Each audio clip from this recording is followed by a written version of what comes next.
Welcome to Snapcode, where tech isn't just talk, it's insight that matters.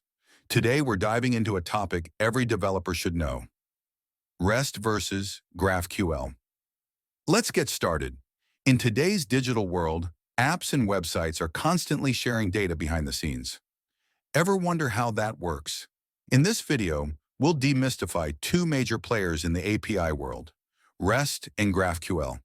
We'll look at how each one works, uncover their strengths, and dive into some best practices.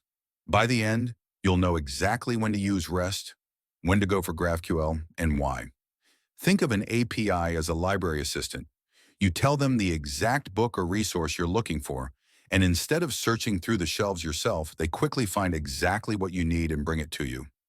APIs work the same way between apps, retrieving specific data and delivering it right where it's needed so that each app can focus on its own role without digging through tons of data. A familiar example? When you book a ride through a transport app, the API is like that library assistant, finding available drivers, matching you with one, and tracking your journey, all behind the scenes so your experience feels effortless. Let's start with REST. REST, or Representational State Transfer, organizes APIs around resources and uses standard HTTP methods like GET, POST, PUT, and DELETE. Each resource is accessed through a unique endpoint, keeping data structured and easy to manage. REST is simple and works with standard HTTP protocols, which makes it easy to integrate across platforms. It's highly scalable and fits perfectly for apps with predictable data needs. But REST has its downsides.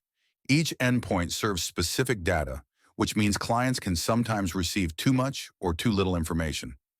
In data-heavy applications, this overfetching or underfetching can impact performance. Now let's talk about GraphQL. Created by Facebook, GraphQL brings flexibility. Instead of fixed endpoints, it lets clients request precisely the data they need, all through a single endpoint. This makes it incredibly versatile, especially for apps with complex data needs. GraphQL shines in flexibility. Clients can ask for exactly what they need, reducing data load and improving efficiency. It also has a strong type system, which helps catch errors, making it reliable for complex queries. However, GraphQL can add some initial complexity, especially in large-scale systems. Caching isn't as straightforward as with REST, so it requires careful planning to optimize performance. So when should you use REST, and when is GraphQL the better choice? For simpler apps with predictable data needs, REST is often perfect.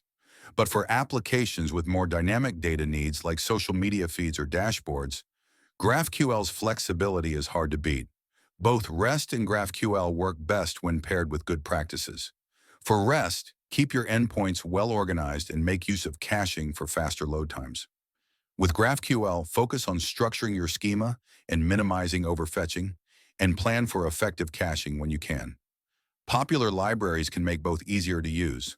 Express.js and FastAPI are popular for REST, while Apollo Client and Relay provide great tooling for GraphQL. The future of APIs is exciting.